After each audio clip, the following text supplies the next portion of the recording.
สวัสดีครับอีกนินแคมปิ้งนะครับวันนี้มีไอเทมเทพมา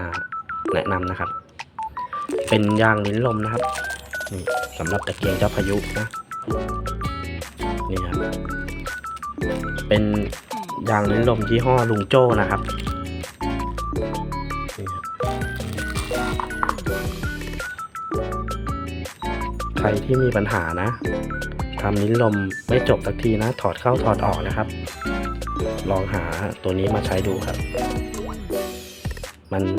มันเทพจริงๆครับ